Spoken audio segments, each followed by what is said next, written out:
Welcome back, our dear listener, to the Pro-Life Matters segment here on Hope in Christ show. Every Friday, we focus ourselves on matters pro-life, and I have told you as we began what being a pro-life means. It means defending life from the moment of conception to that of natural death. And there's so much that happens from that moment of conception until that of natural death, and that's why we have today the church preparing the pro-life champions. That is why the church has a department on life and family to focus on defending life and family from the threats that are there. And today we were just focusing on contemporary issues that are affecting life today. And I just mentioned as we were beginning the issue of cultural imperialism, neocolonialism, and what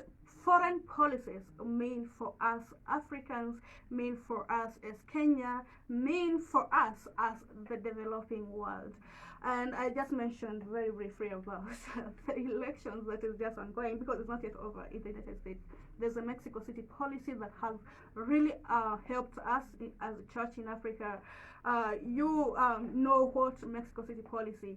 Abortionists call it the global gag rule because what it means to have Mexico City policy, especially in Africa, it means that foreign organizations, foreign countries cannot come here and start imposing abortion because they have money. And that is why United States cut a lot of funding to these pro-abortion groups like Planned Parenthood Federation. And this is why you see that there's a lot of push, especially by Planned Parenthood Federation. And Planned Parenthood Federation is here in Kenya. Their offices are in Upper Hill, and this is their regional office for Africa here. And their focus is abortion.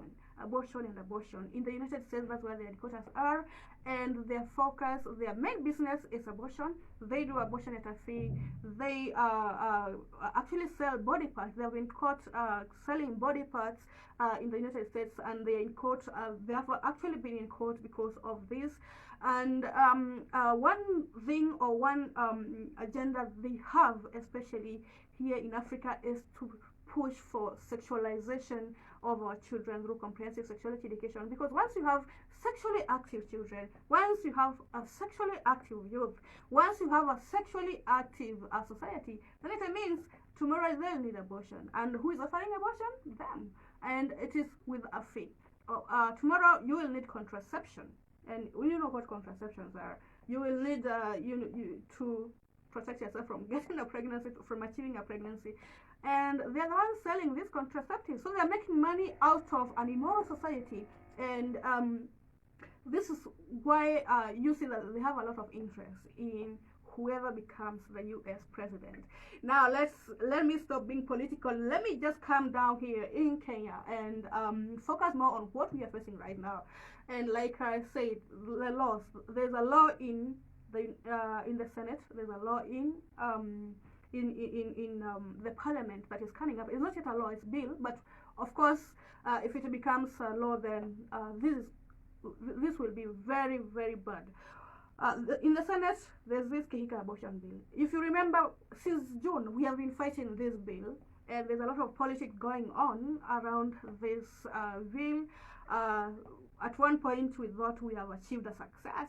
Of course, we know there's a success. The report that is coming up, we know it is recommending that this bill be withdrawn. But then, it is not yet presented. So until it is presented, there's a lot of lobbying. One thing about these laws, you have to lobby a lot. You have to go to speak to senators. You have to also speak through the media. It's a lot of lobbying that is involved. So today we can say, we have won. There's no more of this law. Tomorrow we find these people have gone. They have lobbied, and there's another law coming up, or they just push it behind the scenes without us knowing. So that is one. Now the other law or that is coming up or bill is the surrogacy bill. It is equally bad actually because it is going to be pushing for test tube babies. There before, myself and Wezera, we discussed about surrogacy here on this show, and we told you what surrogacy means. It means experimenting on how to manufacture babies in a laboratory. You go harvest some male gametes. I don't know how they do that. Actually, I know, but I'm not going to mention on this show because it is disgusting. And also, you go harvest the female gametes. It's very expensive, very emotion draining. Then you go to a laboratory and try to experiment. You bring up babies. Uh, you can do a number of them, and then you kill like 10 of them to achieve one. You see what I mean? You kill like 10 of them to achieve one baby. So basically, ethically, this is against the ethics, the morals.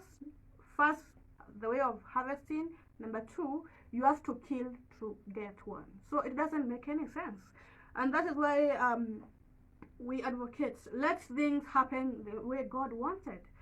If one way, for example, because the question I usually get when I try to say that, leave this issue of surrogacy alone, leave this issue of in vitro fertilization alone, is how about these infertile couples? What are they going to be doing?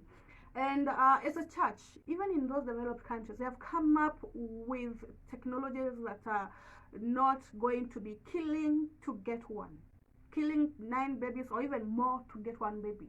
And this is called neprotechnology, and it is going to be experimented even here in Africa. It has been very successful in other countries. It's only that our members of parliament are focusing on the shortcuts, on the wrong shortcuts, instead of giving us these technologies that are within our ethics, are within our morals, and they have worked elsewhere, and we have seen them work elsewhere to achieve solutions for infertility. And what I've said about this surrogacy bill, if it passes, then we are going to be seeing all this craziness, all this selling of babies, of selling of male gametes. We are going to be having shops for buying male gametes and female gametes, and it's going to be very crazy because it involves even selling of wombs. Once you go and manufacture the babies in the laboratory, then you will need to implant them in a womb, and this means that you're going to go hire a womb, give somebody some money and hire their womb. And this is a business that has been thriving in so many other countries, but there's a lot that goes with all this hiring of wombs. Within that contract, there's a lot. And I know Citizengo has come up with a petition, and next week we are going to be delivering signatures to Parliament. But then if you will be around, let's go to Parliament, let's deliver signatures on Thursday, so that we can stop this surrogacy bill. And I invite the church also to pray, dear listener, pray about this bill. We need to stop it, and if you can be able to talk to your member of parliament to stop this bill, do that. I know the Catholic members of parliament, led by Honorable Chris Wamalwa, are doing what they are able to do, but we need members of parliament in Kenya to stop this bill. It is in its second reading now, and it doesn't have to go to any other reading. It has to be stopped. So that is one of the other threats that we are facing today as Kenya and the pro-life community in Kenya. And of course, there's a lot, like I said, the organizations that are here offering a lot of funds to make sure that we have legal abortion and we have legal homosexuality. And why I keep talking about this homosexuality thing is because if it is made legal, then we are going to see unnatural families coming up. But I know the stance of the Catholic Church. We love the sinners, but we don't love the sin. So I don't want to be misquoted about that. You have seen books like Amoris Laetitia that teach about marriage in the Catholic Church. So refer to Amoris Laetitia. It is an exhortation that tells and teaches about how to handle homosexuality and why the church is fighting against homosexuality. So, excuse me. So, dear listeners, those are some of the prayer points that you can pray about today. There's also the issue of contraception. Our young ones are being lied to. I saw the other day an advert that was advertising contraception, and it was being targeted to our young ones. They are being told, you can have, you can do the marital acts anytime, anywhere, as long as you have a contraception, as long as there's a contraceptive. And like I have mentioned before, this is an industry, the pharmaceutical industry. The pharmaceutical industry here in Kenya, in the world, is making a lot of money from contraceptives alone. I've gone and I've done my research, and I'm still doing my research here in Kenya and in other countries, going to every chemist and trying to ask for pills, and I've not seen a pill that is less than 120 shillings. And this is targeting the school-going children, the high school children. Where are they getting this money from? To get this money, they need to go and to sugar barbers, sugar, all those guys that have money, and to go and get money, you have to to do other things that are not good. So it is good that as a church we bring up our children, and what we have taught here is about chastity. Chastity as a church, chastity. This is the best way to go. Look, I've not said we teach about virginity. Yeah, of course, we encourage our children to be virgins until they're married. But look, for those who have already maybe sinned, there's the chastity. You can exercise moral, mental, from your brain, from the way you dress, everything. This is what is called chastity. It is very different from what we tell people abstain, because you abstain from what you have a right for. You don't have a right for the marital act when you're young. This is a marital act, okay? So there's a chastity, is what we teach as a church, and I know we have had chastity conferences here and there, and I know the family department, there before you brought officials here from the family department in the Catholic Church. They have told us about what they are doing about chastity and about avoiding contraception, even in marriage. They are teaching natural family planning, and you can find in your diocese, in your parish, about these natural family planning programs that are being taught. And natural family planning, like we have taught here before, it is not like one day thing. You have to have several sessions, like 6 months before you get married to get that, and then you start engaging when you're married. So these are some of the things that we need to keep telling our society, because what is happening today is that the media is being used the other way around to teach against values. That is why today you will see you will see us viewing adverts that are misleading. You will see television bringing shows that we are telling them to stop. This is the biggest that we have. The media, the people are being taught. And remember, what you see in the media mostly, especially the children, that is what they repeatedly do.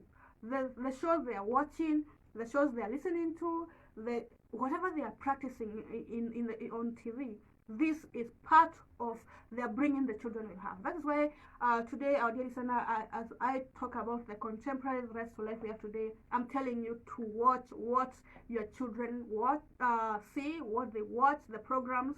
And actually, most of the times, you don't even have to watch TV when it is unnecessary. Even the news that are there, most of them are violent. You don't have to show them the news. Watch the TV alone. Let the children watch appropriate content, because whatever they watch today is going to influence very much on how they are going to grow up. That is why it will be easy for them tomorrow to go into a clinic, because most of the clinics, like I'm not going to mention them here because we're in court. Most of the clinics, you'll just go and they will tell you, don't tell the parents you are in here, and this is what you need to do, because the parental authority is being threatened a lot. They don't want the parental authority over kids, so the kids will go to a hospital, they'll go to school, they'll go to a meeting, and that's why you need to see where your children are going. They're going to be told, do 1, 2, 3, and don't tell your mother. But when they pray every day, when they watch appropriate content, they'll know, what, this is not my meeting and I need to get out of here. So I can keep talking until tomorrow, because there's a lot of threats that we are facing as pro-life people here in Kenya. The church is facing a lot, but I thank God that Some people are doing something, you are doing something as a parishioner, you are doing something from where you are, and I keep urging you, besides doing something, pray. Prayers can really help those people who are out there, who are championing our bishops, our fathers, our, all those people, even the mothers, even in your own family. Be a champion for good morals, for good pro-life policies, even in your own school, even in your own small community, that is jumuiya. Just let's discuss these issues, because if we don't discuss these issues, the other people are discussing it and they're not discussing it in the right manner. So that has been our show today, our dear listener. Thanks for accompanying me and accompanying us in the Hope in Christ show, and I hope you have learned one or two, three things about the contemporary threats we have here in Kenya and even in the entire world that are affecting life. So keep praying for us, and I'm going to see you again next week, Friday, and most probably I'm going to be having a guest. Thank you so much, and we are going to end at that so that we can prepare ourselves for the Divine Mercy prayers. So thank you so much, and bye.